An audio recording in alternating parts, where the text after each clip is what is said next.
Ruffin, la primaire populaire. Est-ce qu'il va bégayer? Bonjour YouTube, on regarde Ruffin bégayer. Ouais, c'est la meute. Ah ouh, la meute, ouais. Il a l'air fatigué, oui, il est crevé en vrai.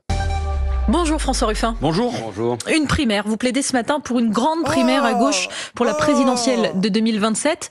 Une primaire, oui, mais avec qui? D'abord, pourquoi la primaire? C'est pas seulement une primaire de départage pour regarder de qui sera le candidat à la présidentielle. Je pense que l'essentiel aujourd'hui dans le pays et à gauche, c'est un sentiment de découragement, de résignation, d'abattement. Comment on en sort? Comment on fait pour que les 9 millions de personnes qui sont allées... Oh là là. En fait, je trouve que là, il patauge dans la boue un peu. Il est en boucle sur les mêmes éléments de langage, quoi. Je veux me battre contre le renoncement. Les gens n'y croient plus. Ils y croient vraiment. Déjà, il sait toujours pas parler. Et surtout, ce qui m'énerve, c'est que dans quel monde une primaire à gauche a créé autre chose que du seum, de l'abandon et du défaitisme? Enfin, je veux dire, il croit vraiment que le défaitisme de la gauche, c'est en faisant une primaire où tout le monde se déchire et au final, celui qui gagne est pas soutenu par les autres et les autres, ils iront quand même sans respecter le vote parce que c'est ce que font les gens dans ces cas-là.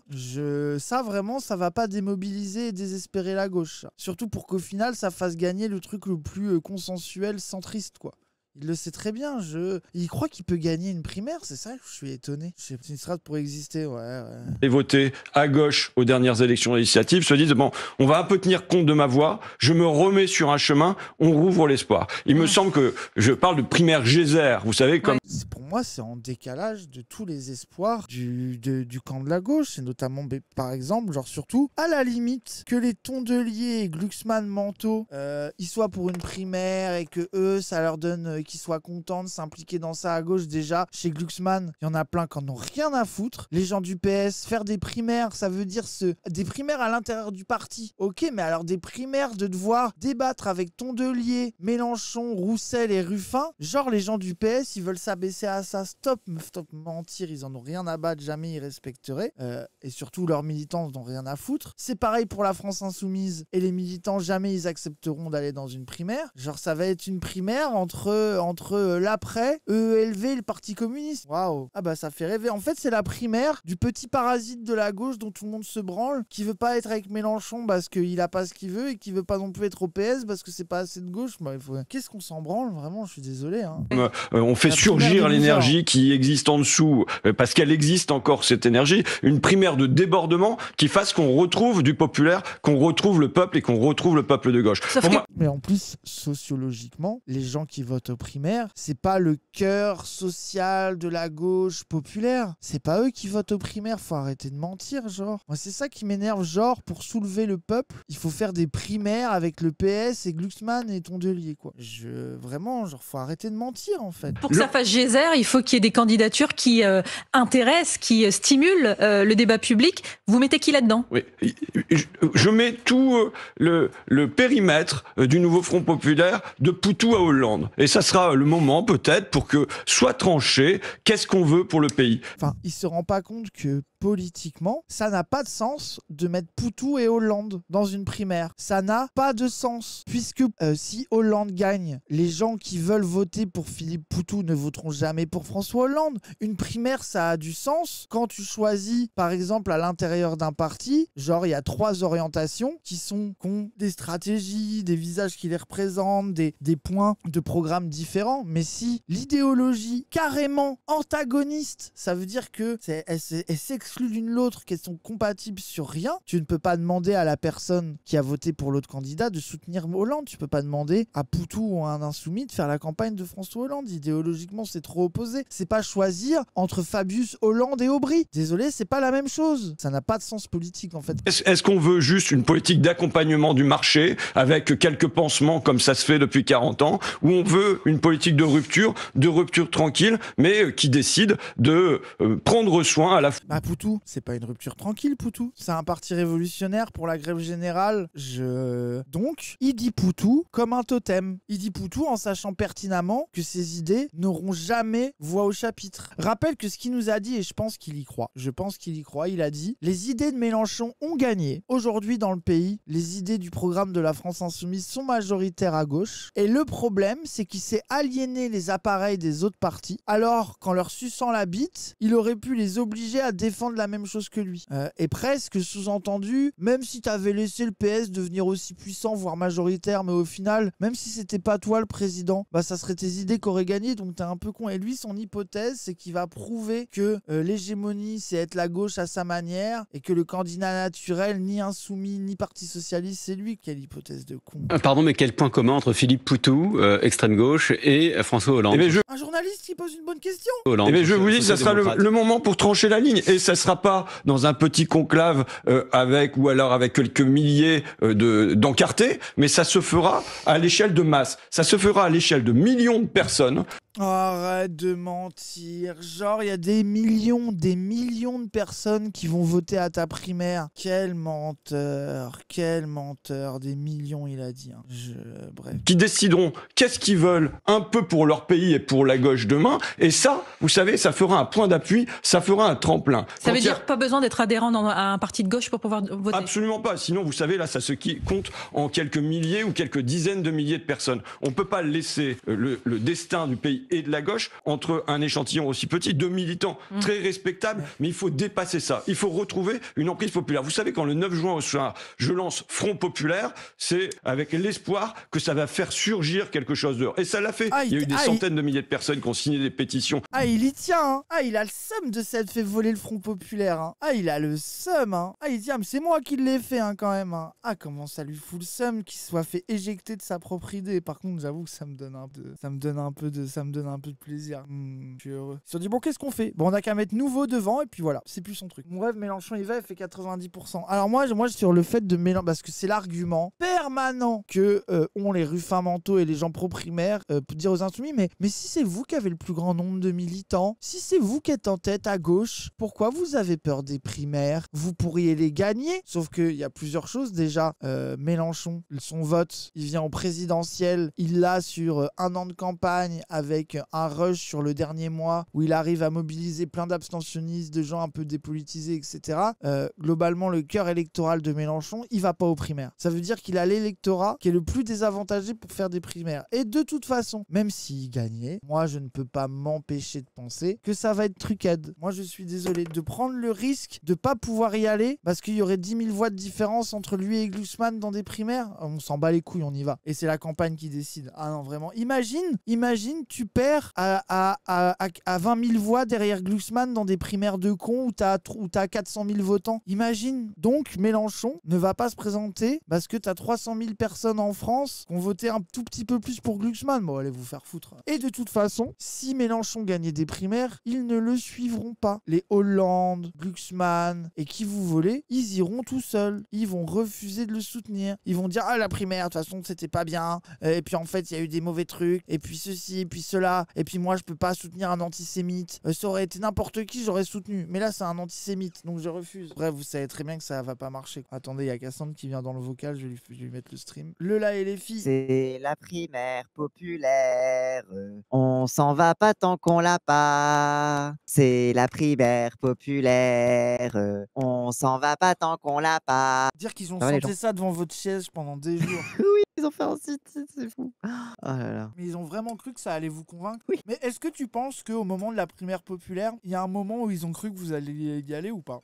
Franchement, très sincèrement, j'en ai aucune idée. Ils sont tellement déduits, ils comprennent tellement rien en réalité politique que je pense qu'il y a moyen qu'ils ont cru qu'on allait vraiment les rejoindre. Hein. Moi, je me rappelle. Mais moi, si Mélenchon y venait, je voterais pour lui. Ah oui. Alors, et puis mon camarade, il voterait peut-être pour Marine Tondelier. Et ben pourtant, on milite ensemble pour la primaire populaire. Et si vous êtes tellement sûrs, les insoumis, vous allez la gagner. Pourquoi Ça tire vous ne de voulez pas mensonges en mode regardez, il y a des insoumis qui sont avec nous. Non. L'entièreté de votre stratégie électorale n'est pas conciliable avec des primaires de la gauche. Genre, vous allez chercher tous les votes sauf ceux-là, en fait. C'est ça qui me fait rire, c'est que c'est vraiment la chose sur laquelle vous pourriez le moins gagner, quoi. Ça me fait rire. Et ils sont là, bah si, faites-le. En plus, au final, c'est Taubira qui a gagné et s'est retirée parce que personne ne voulait faire sa campagne. Ou alors qu'elle avait pas ses signatures, je sais plus. C'était quoi mais... Parce que tout le monde s'en battait les couilles. Ouais. Il y a eu combien de votants à leur primaire de merde? On parle de l'élection présidentielle, François Ruffin, et de Hollande à Poutou, il y a Jean-Luc Mélenchon. Donc, vous envisagez-vous, dans votre esprit, que Jean-Luc Mélenchon va dire oui, je vais me présenter à une primaire? Moi, je dis la porte est ouverte. Si Jean-Luc Mélenchon et les Insoumis souhaitent venir, tant mieux, on sera plus fort ensemble. À l'arrivée, il y aura un candidat qui sortira beaucoup plus fort de ça pour se donner une chance de gagner. Parce que là, faut pas rigoler. La chance de gagner, pardon, je reviens parce que l'expérience nous donne des chiffres. 22%. À la dernière présidentielle, c'est Jean-Luc Mélenchon tout seul. Il n'a pas eu besoin de passer par une primaire. Donc franchement, quel est son intérêt de vous suivre? Écoutez, aujourd'hui... Oui, mais les journalistes posent des bonnes questions. Oui, pour une fois. Depuis tout à l'heure, genre quel est le point commun entre Poutou et Hollande? Mais pourquoi Mélenchon il irait alors qu'on sait déjà que c'est le leader de la gauche? Merci. Pas exactement ce qu'elle a dit. Moi j'ai compris ça en tout cas. Jean-Luc Mélenchon, c'est la garantie de la défaite au deuxième tour de l'élection présidentielle. Quand on regarde les sondages, face à Bardella, face à Marine Le Pen, c'est 2/3 des gens qui vont aller voter. Donc du coup, pourquoi tu l'appelles à venir à la primaire s'il peut pas gagner? Bah oui. Presque il dit, comme Mélenchon il perd au second tour, faut qu'il vienne dans les primaires pour qu'il gagne pas et qu'on soit sûr qu'il soit pas au second tour. Oui. Incroyable. Surtout moi, je suis pas si sûr qu'il gagne pas au second tour. Ça sera aux électeurs de gauche de trancher qui doit les représenter. Attends, mais donc, il dit vraiment, je veux organiser des primaires pour empêcher Mélenchon d'y aller, parce que tu sais, à la limite, il aurait pu le vendre en mode Mélenchon, dans le contexte actuel de division de la gauche, ne pourrait pas gagner au second tour, alors que s'il gagnait la primaire, il pourrait rappeler sa légitimité à gauche et profiter du voix d'une gauche beaucoup plus élargie, qui serait très importante pour pouvoir gagner un second tour. Tu sais, il cherche même pas à manipuler, il est vraiment en mode Mélenchon peut pas gagner, faisons une primaire, comme ça il sera pas candidat. Et il se dit que c'est le meilleur moyen de convaincre la fille d'y aller. Je trouve ça ultra dit. Vous êtes sûr de gagner, parce que vous êtes candidat à cette primaire et vous êtes sûr de gagner. Mais si vous gagnez pas, parce que ça existe quand même, les défaites aux élections, vous vous rangerez sans problème derrière un Jean-Luc Mélenchon ou derrière un Raphaël Glucksmann? Écoutez, moi je n'envisage pas d'être à une élection et de pas derrière en respecter les règles. Je crois que tout le monde aura l'honnêteté de respecter les règles. À l'inverse de ce que toutes les histoires des primaires ont montré. Oui. Pourquoi ils manipulent les gens? Toutes les primaires ont montré que les candidats trahissent, ne font pas la campagne, jettent des crottes de nez, voire pire, qu'on se présente quand même et en ont rien à foutre. Non mais surtout que genre moi, je ne fais pas confiance à quelqu'un qui est prêt à se ranger derrière Hollande. Maintenant, je me dis, ça sera le moment de trancher quelle orientation on veut pour la gauche dans le pays. Qu'est-ce qu'on va faire pour les logements? Qu'est-ce qu'on va faire pour le vivant? Qu'est-ce qu'on va faire pour les trains? Qu'est-ce qu'on va faire pour les médecins? C'est systématique. C'est de la maladie mentale. Non mais il a un toc en fait. Enfin, c'est un... Son obsession des rimes. Je pense que en fait. moi je pense qu'il se dit que les gens retiennent grâce à des rimes, que cela rend tout ça plus en sublime. mode comme quand t'apprends l'alphabet et que tu chantes un truc et je sais pas quoi là. Oui, c'est ça. Il y a moyen. Hein. Putain, j'allais faire une autre rime, mais c'était mon rêve, c'est que François Ruffin se supprime et je me suis dit que c'était problématique. C'est pas... qu'il fallait pas que je dise ça. Je voulais dire politiquement. Oui, politiquement. Électoralement. Oui. La gauche joue en deuxième division. On est sûr de pas la gagner cette élection si on continue. C'est une certitude. La voilà la seule certitude. Et ben là, c'est se donner une chance et c'est pas comme si j'en étais un partisan depuis des siècles et des siècles. Mais compte tenu de la situation présente, c'est de donner une chance de jouer en Ligue des Champions. Ces métaphores foot, j'ai envie de... Et la Ligue des Champions, genre c'est... Oh bref, ça m'énerve. Si sa stratégie avait du sens politiquement, même pour être anti-fi, tu sais, je pourrais l'analyser en comprenant son move, tu vois, genre le PS par exemple, il y a des moves qu'ils font, je vois très bien pourquoi ils font ça. Mais lui, Mais presque, moi, tu sais que je trouve qu'il serait plus efficace, mais il peut pas faire ça, parce que ça serait encore plus inacceptable et ridicule de dire, comme dit le PS, une primaire de tout le monde sauf Mélenchon. Là, politiquement, t'as un socle commun, qui est l'anti-mélenchonisme, et même plus ou moins des idées de gauche un peu gentilles. Là, t'as un corpus idéologique. Mais vouloir faire rentrer au forceps la fille et encore plus Poutou, là, c'est vraiment juste pour dire je respecte tout le monde. Vraiment... En plus, Poutou, il s'est retiré de la vie politique, non? Oui, mais c'est pour dire le NPA, quoi. Je ne prétends pas que du soir au matin, ça va, tout va s'enclencher. C'est pas vrai, ça se passe pas comme ça. Je le redis, on a réussi le nouveau Front populaire, alors que des partis dedans n'en voulaient pas. Hein. Ils voulaient pas de cette union, ils voulaient la division. On l'a réussi en 4 jours. En 4 jours, on a réussi à avoir... Mais pour quelle raison? Pour quelle raison? non. Et surtout que l'union avec des négociations lors de législatives, ce n'est pas la tête du pays. Déjà, l'union n'a pas tenu. Le PS, ELV, ils l'ont trahi à l'instant même. Toi, tu l'avais trahi avant de te présenter, tu comptais déjà te barrer avec ELV. Genre, et surtout, l'union a sauté. Surtout, désolé, c'est pas pareil de faire d'un accord de législative qu'une candidature unique au présidentiel. Ça n'a rien à voir. Justement, genre, à la limite, le rôle de Mélenchon, si tu veux être unioniste, c'est de gagner les élections tout seul pour ensuite dire aux gens, si vous voulez vous allier avec moi, vous allez suivre mes conditions. Et puis voilà. Genre, c'est ça, à la limite, là, c'est l'espace politique. Parce qu'après, j'ose espérer qu'il y aura... Après, oui. Si Mélenchon il gagne un second tour, est-ce que... au moins faire sauter le PS, quoi. Je t'en supplie, Mélenchon. Même si tu veux être gentil avec les autres, faut faire sauter le PS. La seule chose auquel je crois, moi, mais depuis des années, c'est est-ce qu'on a le peuple qui rentre dans un processus politique ou pas? Oui, d'accord. Mais on dirait qu'il a inventé quelque chose. Le peuple qui rentre dans un processus politique, genre ça pourrait être genre le peuple constituant. Ah, il pourrait faire une assemblée, genre. Il pourrait faire une assemblée constituante pour faire genre pour changer les institutions.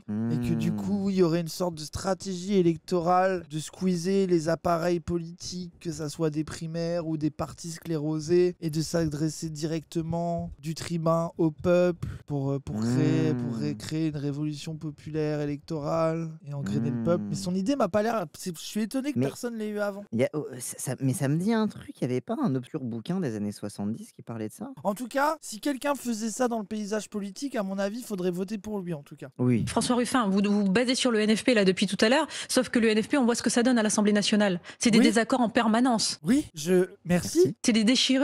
Les socialistes ne parlent plus aux insoumis. Donc en fait, à l'épreuve du pouvoir, on peut même pas imaginer comment ça va se passer. Oui, là, on n'est même pas à l'épreuve du pouvoir. Mais moi, je vous dis, il y a une certitude, c'est que autant il y a des partis qui jouent les gauches irréconciliables, ou autant il y a des électeurs qui voient très bien que les gauches sont réconciliables. Source. Quels électeurs? Quand, comment, pourquoi, qu'est-ce qui te fait dire ça? Il sort ça de où? Je ne comprends pas. Enfin, faut arrêter. En fait, faut arrêter de mentir aux gens. Ce n'est pas vrai que l'électorat de François Hollande trouve qu'il faut se réconcilier avec Mélenchon. Et inversement, c'est pas vrai que les insoumis se disent qu'ils peuvent se réconcilier avec des électeurs PS. Ce n'est pas vrai. Ce n'est pas la situation politique à gauche aujourd'hui. Il y a une division, une fracture idéologique à gauche qui se règle dans des élections où il y a deux candidats et ils se battent en campagne en fait. C'est de la politique. Stop négocier avec le réel de la fracture à gauche. Elle va se régler devant les électeurs. En fait, ce que je trouve deep, c'est qu'il essaye il essaye de copier la stratégie populiste de Mélenchon, mais au service des primaires populaires et de la respectabilité. C'est qu'il a l'impression que soulever le peuple en squeezant les appareils qui sont dans la gauche irréconciliable, c'est de faire un appel au calme, à la respectabilité et aux primaires populaires. Mais la stratégie populiste de la FI, si elle est dans un cadre de conflictualité politique permanente et d'antagonisation du politique et des élites, c'est parce que c'est comme ça, c'est pas en étant gentil, poli et en disant faut qu'on se touche autour d'une table, c'est pas comme ça que tu soulèves le peuple dans une stratégie populiste en fait.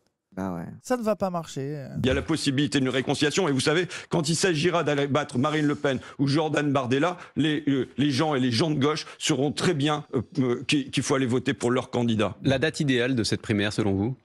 Traditionnellement, vous savez, moi j'invente pas grand-chose sur les modalités que je propose. Je propose que les candidats se déclarent après les élections municipales au printemps 2026, que l'élection se déroule à l'automne 2026, qu'on ait du temps pour mener une campagne. Pourquoi? Parce qu'il faut aller chercher les gens. Moi je veux que l'auxiliaire de vie qui se fatigue, que le cariste de Martigues, que...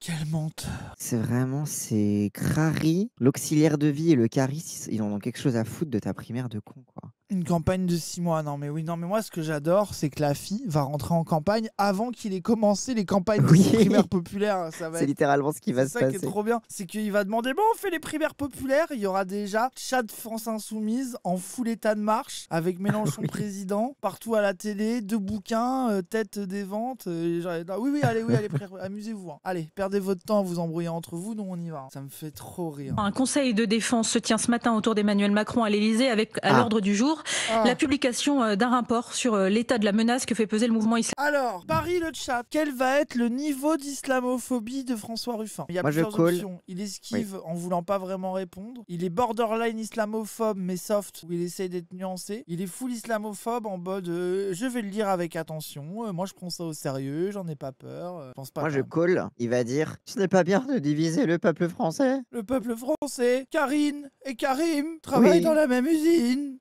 Ils vont dans le même supermarché. Que ce sujet-là des frères musulmans s'invite à l'Élysée, c'est une bonne chose. D'abord, vous dites il va falloir y plancher. C'est pas comme si je planchais pas sur la question de la laïcité depuis des années et des. Ok, d'accord, t'avais quoi? Il va être raciste direct. Voilà. Je travaille depuis des années sur la laïcité. C'était la timeline, je prends ça au sérieux. J'avais raison. Années.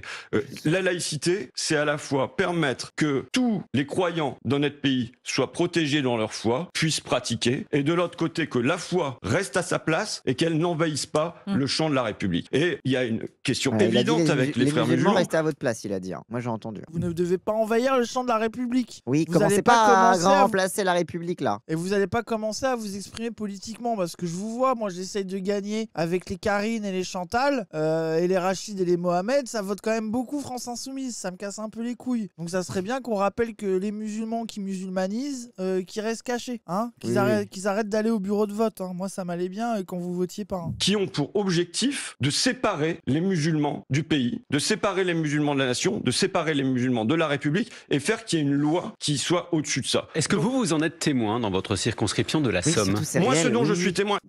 Isabelle qui est dans le chat, c'est de la manip politicienne de merde qui contourne le Parlement, il lui a rien à dire. Mais non, parce que lui, la démocratie, c'est que pour dans la France insoumise, c'est pas pour dans la France. Déjà, et surtout là, il a sa réponse, genre il est vraiment en mode, il y a des musulmans contre la République, contre lesquels il faut se battre. Hein. Il a vraiment go-in dans la réponse full islamophobe en mode balèque. Est-ce que vous en êtes témoin dans votre circonscription de la Somme? Moi, ce dont je suis témoin, et je veux dire que le rapport contient des choses intéressantes. Oui. Non, j'ai pas les mots. J'avais raison. Ah là là, j'ai pas les mots. Aïe aïe aïe. Des choses intéressantes. Apparemment, il y a des mosquées, et ben des fois ils achètent des maillots de foot pour leurs gamins avec l'argent de la mosquée. Et après ils vont jouer au foot. Et j'ai même entendu parler que dans certains quartiers, il y avait des matchs de foot, tenez-vous bien, musulmans contre chrétiens. Et que celui qui perd doit se convertir. Dans ces recommandations, parce que dans les recommandations du rapport, ils disent qu'il faut une action de terrain de longue haleine, le retour de l'État, du réseau associatif.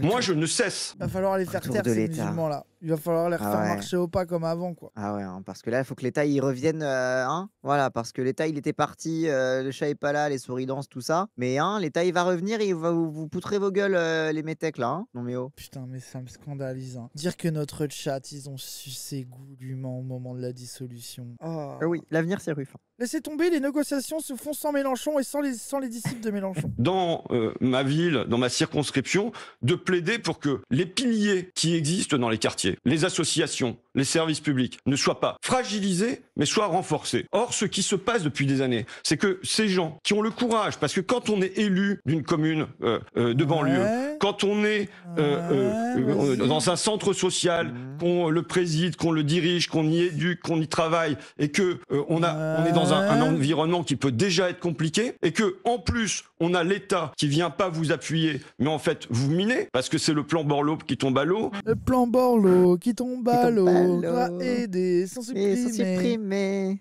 Oh, il me met en colère. Et les PD islamisés.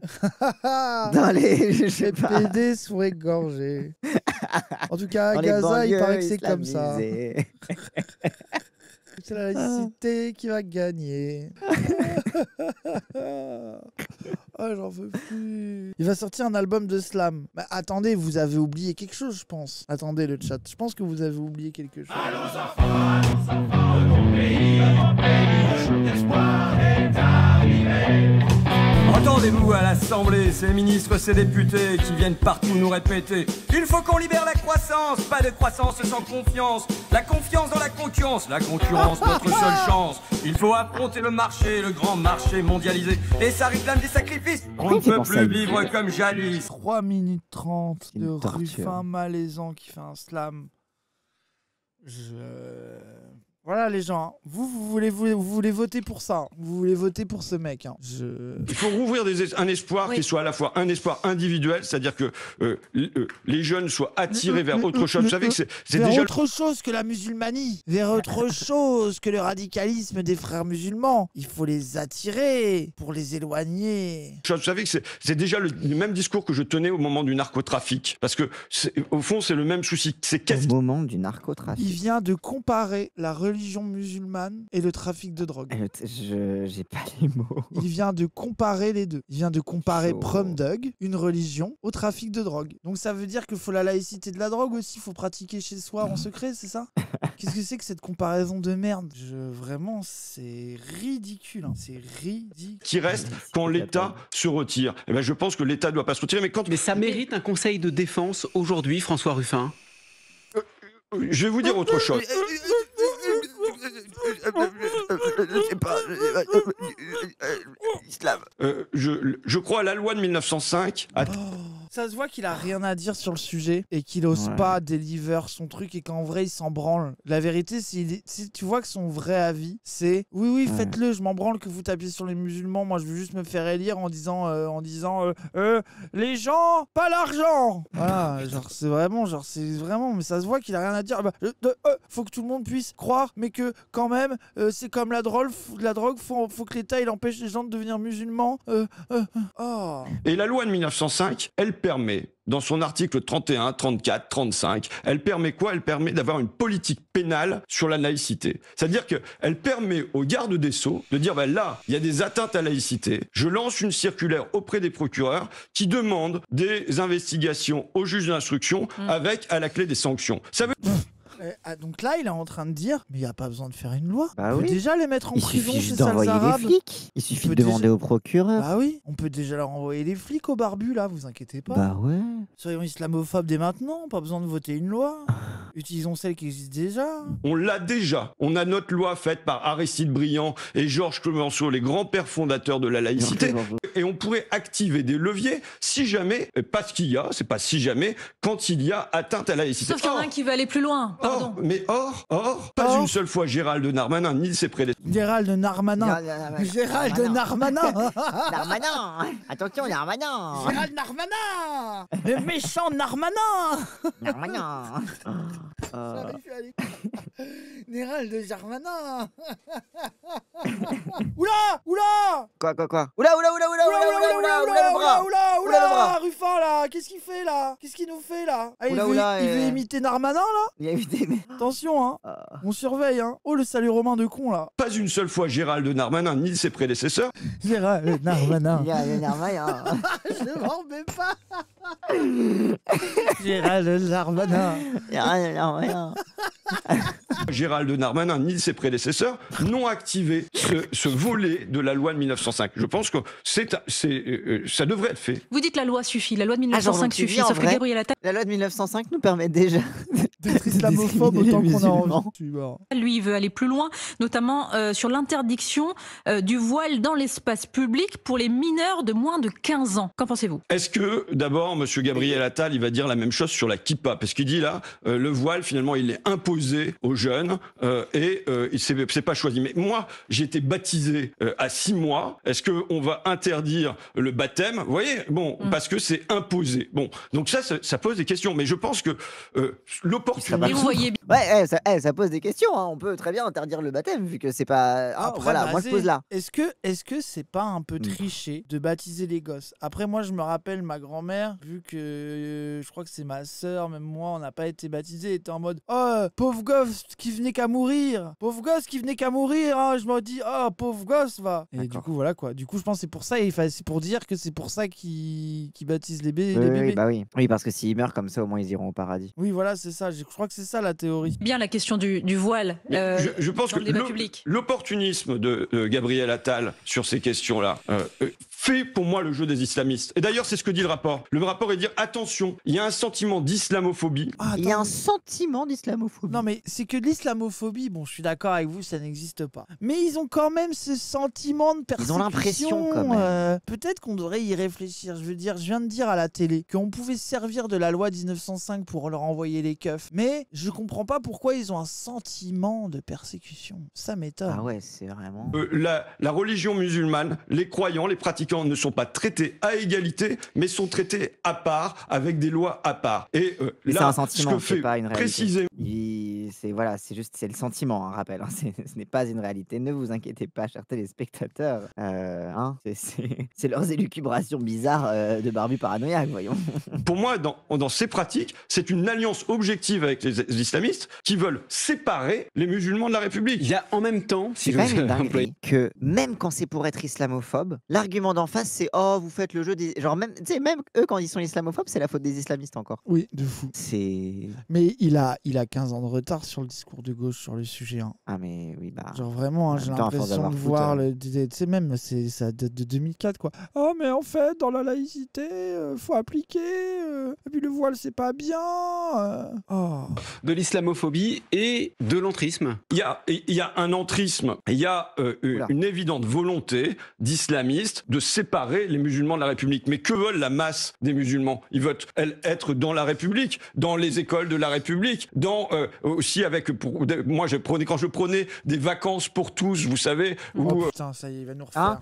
Jouer les vacances pour les musulmans aussi, vous savez. Aller avec des rachides, qu'ils étaient en vacances avec cette masse dans la République, ce sont des rachides de la République, Et les rachides chrétiennes de la République. Les rachides ne sont pas timides.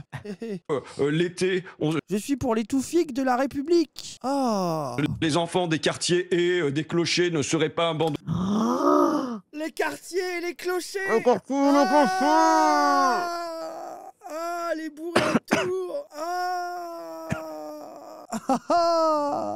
L'été, les enfants des quartiers et des clochers ne seraient pas abandonnés, mais se mêleraient, iraient voir la montagne, iraient voir la mer. C'est pour rouvrir un espoir qui soit collectif. Et je pense que ça correspond à un profond désir des musulmans de notre pays. À la fois, vous savez, Aristide Briand, quand il parlait de la laïcité, quand il disait « Quand je vois la religion, je vois toujours deux choses. Je vois le croyant, dont la foi doit être protégée, et je vois l'institution qui peut venir s'opposer à la République. » Et là, je dois le combattre. Et ben voilà, il y a les deux choses à faire à la fois. Il y a à la fois protéger les croyants qui se sentent protégés jusque dans leur mosquée, qui se sentent pas un deux poids deux mesures avec un ministre de l'Intérieur qui est supposé être le ministre. Quelles institutions, oui, de fou. Vraiment l'institution des frères musulmans. Genre vraiment, là, on voit l'influence sur les institutions de la République des frères musulmans. Il y a tellement une influence que même la gauche défend les putains de traités qui va permettre de faire passer des lois islamophobes. Donc, bon. Ministre des cultes et qui lance quand même comme un cri de guerre pour conquérir les LR à bas le voile. Enfin, est-ce qu'on imagine Georges Clemenceau ou Aristide Briand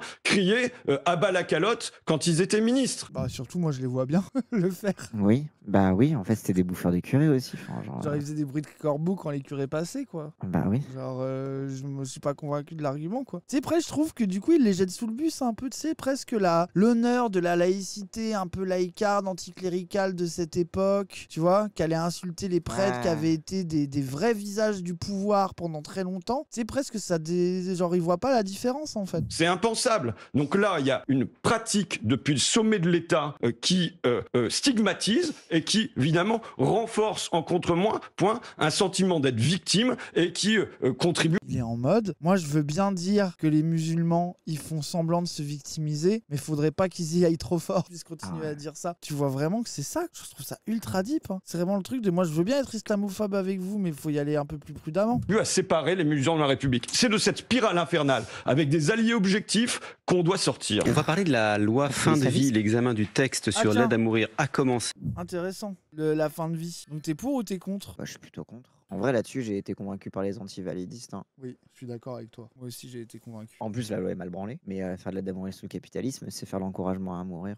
Oui, c'est ça, en mode ah, vous êtes pauvre et malade, s'il vous plaît, débarrassez-nous. Ah oui, crevez. S'il vous plaît, vous pouvez pas vous tuer vous-même, comme ça, on dépense moins d'argent dans des soins, quoi. Ah, vous êtes handicapé, vous voulez pas crever plutôt? Ah, vous voulez pas aller et genre vous le faites vous-même, comme ça, c'est. Ah ouais, comme ça, c'est pas notre dos, quoi. Faut faire changer d'avis les insoumis là-dessus. Bah, le problème, c'est que Mélenchon, il tient tellement par rapport à sa philosophie humaniste de con, de la liberté ultime, c'est de décider de sa mort. Je crois que les insoumis, ils sont tricks par ces discours de con sur le sujet, quoi. Oui, il y a débat, mais oui, c'est ça, c'est que c'est le côté un peu humanisme. Faut pas rejeter complètement le sujet. Non, je suis d'accord avec toi. Je suis totalement d'accord. Faut pas mépriser le truc non plus. Mais historiquement, ça a été un sujet important parce que, notamment, dans un contexte d'opposition aux catholiques qui étaient contre le suicide tout court. Tu vois, genre, je sais que, par exemple, en Italie, tu avais un membre de ta famille qui se suicidait, la honte, elle revenait sur toi, et si tu faisais une tentative, là, pour le coup, c'était toi qui étais criminalisé. Donc, tu as un truc, historiquement, dans la gauche anti-catholique, de revendiquer tous ces trucs-là que les cathos, au nom de Dieu, interdisent et qu'ils disent, bah non, il n'y a pas de Dieu, du coup, laissez les gens se suicider tranquilles. Mais après, tu as une limite à cette logique de, en fait, l'idéal d'émancipation, c'est que les gens n'aient pas envie de crever, en fait, quoi. Donc, c'est quand même un échec collectif. Merci, c'est pas une question de Dieu ou quoi, mais c'est que c'est un échec collectif de la société d'amener des gens à un tel niveau de désespoir, quoi. Bah oui, je suis d'accord avec le principe, je veux que ça soit réglementé. Oui, non, mais j'imagine qu'il y aurait moyen de faire la loi de beaucoup moins mauvaise façon. Mais le truc totalement dérégulé, c'est Gurkna qui paraît, genre notamment, tu voyais qu'au Canada, il y a que des prolos et des handicapés qui se suicident vraiment. Hein. C'est surreprésenté. C'est vraiment les gens qui prennent le plus cher. Et ben tu les retrouves surreprésentés dans les chiffres du suicide. Je suis désolé, c'est un immense red flag. En fait, pour les raisons médicales, le problème, c'est comment tu t'assures que la personne a reçu des soins suffisamment de qualité qui lui permettent une vie normale, ou alors est-ce que les gens ils se disent ah bah du coup tant mieux parce que c'est trop cher de leur payer les soins de qualité, alors du coup ils ont qu'à crever. Genre faut prendre ça aussi dans le contexte de la montée de l'austérité. En vrai, on ferait le suicide assisté dans un contexte où il y a le 100% sécu, des soins palliatifs ultra développés, une offre de fin de vie qui te permet de continuer d'être autonome, etc. Je sais pas, ou que même ta perte d'autonomie soit facilitée, etc. Tu sais, genre la question elle se poserait plus, mais là la vérité c'est que là c'est juste qu'ils sont en train de couper, de faire des coupes rases dans l'hôpital et ça les arrange bien. Oui, si vous voulez des datas, la vie de Léo, il a fait une vidéo là-dessus. Merci, ça te moque. Mais la fille défend la fin de vie à l'Assemblée. Bah oui, c'est pas parce qu'ils le défendent que on est obligé d'être d'accord. Hein. Contrairement à ce que dit la meute, on a le droit de dire nos désaccords. Ah oui, c'est ça. Oui, la meute. Quel torchon la meute, hein. Ah ouais, on a commencé à lire là. Cassandre. C'est méprisant comme c'est pas permis. D'abord, avant de parler du fond, on parlait du fait religieux. Les représentants des cultes ont fait conjointement, publiquement, part de leur opposition à ce texte la semaine dernière. Et du coup, les oppositions au texte, ils vont les présenter comme des religieux contre le suicide, quoi. Et ils vont pas parler des oppositions de gauche. Bah ouais. Et c'est comme ça qu'ils vont le faire passer en disant voilà, vous voulez être avec les musulmans et les catholiques qui sont contre le suicide. Bah bravo. Bah ouais. Pour moi, sur ce débat, toutes les convictions sont respectables et que les institutions religieuses émettent un vœu à cette occasion ne me choque pas particulièrement. Mais qu'ils cherchent à mobiliser les fidèles.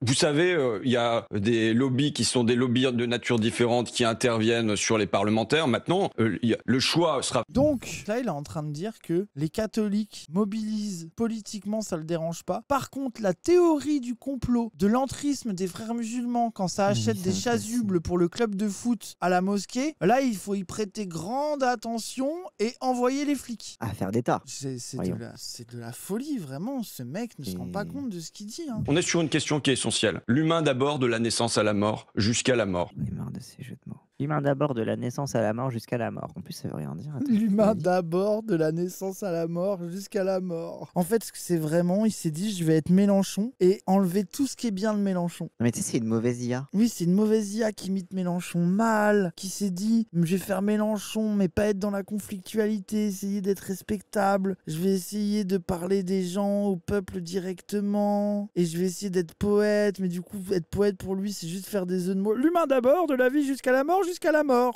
Ah, c'est ridicule, hein. Il est ridicule, je suis désolé. Et moi, je vous dis ma déception d'abord sur les soins palliatifs. J'ai visité. Le texte a été voté. Le texte a été voté. Bah, voyez, vous êtes contente. Non, mais je suis pas contente, je constate. On parle d'unanimité quasiment. Enfin... Mais oui, mais moi, je vous dis un gros souci. Pourquoi ? Je vous dis un gros souci parce que on pose un principe avec lequel je suis d'accord, qui est les soins de vie, les soins palliatifs sur tout le territoire. Au moins, il en parle. J'avais peur que ça reste sur les religieux, ils veulent pas. Au moins, il parle de ça. Mais après, c'est vrai que c'est Jean-Michel, auxiliaire de vie, hôpital. Karine, auxiliaire de vie. Gisèle, l'infirmière. Encore heureux qu'il parle de ça, merci. C'est la même chose sur le handicap. On a des grandes déclarations, mais derrière, il faut les moyens. C'est la même chose. J'imagine que vous, en tant que législateur, vous vous assurez aussi qu'il y ait les moyens derrière. Je peux vous dire que les moyens n'y sont pas. Donc, je peux vous l'affirmer. Elle est au courant qu'il n'est pas dans la majorité ou... Pourquoi? Parce qu'aujourd'hui, on a un malade sur deux en fin de vie qui aurait besoin de soins palliatifs et qui n'y a pas accès. Vous savez que c'est 19 départements où il n'y a rien du tout. Que la France est en queue de classement sur les soins palliatifs. Le ministère de la Santé a annoncé un effort particulier. Et cet effort n'est pas du tout à la hauteur. Là, vous allez donner des arguments aux personnes qui s'opposent au texte sur la fin de vie, sur l'aide à mourir. Mais est-ce que vous pouvez m'entendre d'abord sur si on a le désir commun que vous-même, que vos parents, jusqu'au fil de leur existence, soient traités avec dignité et accès aux soins palliatifs, entendez qu'il faut des moyens derrière. Il faudrait au moins un doublement des moyens, puisqu'il y a la moitié des malades qui n'y ont pas accès. Or, c'est même pas ce qui est prévu à l'horizon 10 ans. Quand on sait que pendant ce temps-là, il va y avoir d'une part encore la démographie qui va vieillir, et que de l'autre côté, il va y avoir de l'inflation. Donc je vous le dis, dans 10 ans, ce sera la même chose. On aura grosso modo un malade sur deux qui ne sera pas accompagné. Et du coup, t'as voté pour la loi malgré ça. Parce que si tu dis ça, normalement, c'est que tu as compris pourquoi cette loi est un PB aujourd'hui. Si tu as cette réflexion-là, c'est de dire, bon, je sais que d'ici 10 ans, l'hôpital sera dans le même état, mais je vais quand même faire voter une loi pour que les libéraux puissent pousser à se suicider tous ceux qui n'ont pas envie de soigner parce qu'ils sont un peu trop malades. C'est de la folie. Hein. En soins palliatifs. On entend votre alerte sur les soins palliatifs, mais permettez-moi, c'est un sujet qui est à côté de l'aide à mourir, puisque vu les conditions d'accès à cette aide à mourir qui sont très restreintes, ceux qui sont en soins palliatifs, en fait, c'est une infime minorité qui pourrait y avoir accès. Mais... Alors, elle, c'est sa take. Toi, tu t'es beaucoup renseigné parce que moi, j'ai vu, il y a beaucoup de gens qui disent qu'en réalité, la loi est turbo-restrictive, turbo-limitée à des cas sur-renseignés, etc. Ça, j'ai pas suivi cette partie-là. Tant mieux, j'espère que c'est vrai. Hein. Je sais pas pourquoi, j'ai pas confiance. Hein. Justement, normalement, l'aide à mourir, et je veux vous dire que je suis pour, avec un certain nombre de garde-fous, mais l'aide à mourir doit être l'exception quand les soins palliatifs ont été proposés, essayés, et qui ne répondent pas à la douleur physique ou psychique du malade. Or là, je vous dis que pour la moitié... Oui, c'était ça aussi l'argument. C'était en gros ce que la loi, elle définissait pas. Moi, je me rappelle quand... après, je sais pas si ça a été corrigé, mais ce que la loi, elle définissait pas vraiment, c'était le stade d'avancement de la maladie. Et parfois, tu peux avoir un turbo-cancer hyper avancé, mais en avoir encore pour quelques années, tu vois. Donc c'était aussi... Je crois que c'était ça qui était pas clair sur... C'est restreint, mais en vrai, comme c'est soumis à la définition médicale, parfois la définition médicale n'est pas vraiment captée par ce que dit la loi, quoi. Voilà. Mais après, bon, je m'en remets au... Des personnes, dans 10 ans, donc encore on se donne le temps, eh bien, il y aura toujours pas des soins palliatifs dignes qui seront offerts. Parce que les budgets ne sont pas là. Parce qu'on peut pas avoir des grandes déclarations de principe et ensuite des budgets qui sont pas à la hauteur. Moi, 5 critères majeurs: maladie incurable, stade avancé ou terminal, souffrance réfractaire. Ouais, c'est quand même... Ouais, mais maladie incurable, ça veut dire quoi? Tu sais, t'as des handicapés, ils sont sous maladie incurable, mais ils vivent s'ils ont des aménagements. Stade avancé ou terminal et souffrance réfractaire. Pareil, stade avancé, quel degré d'avancement, tu vois, c'est là qu'on y revient au truc, quoi. Ouais, en fait, c'est définir maladie incurable, définir stade avancé. Ouais. C'est ça. Il faudrait assurer aux personnes âgées, qui sont évidemment de plus en plus nombreuses, qu'elles pourront vieillir dignement à leur domicile ou en établissement, qu'elles n'auront pas de soucis pour payer et que quand elles devront aller à l'hôpital, elles seront bien traitées jusqu'au fil de leur existence. Donc moi, je demeure toujours pour c'est l'un de nos grands défis, c'est le défi démographique, parce qu'il y a un vieillissement du pays. Or, on ne planifie pas ça, on n'organise pas ça, au contraire, on le laisse de côté sans loi grand âge. N'apparaît plus, tout comme n'apparaît plus Fos-sur-Mer. Ça veut dire de Ruffin et de la primaire populaire. Ouais. Je pense qu'on a bien fait le tour.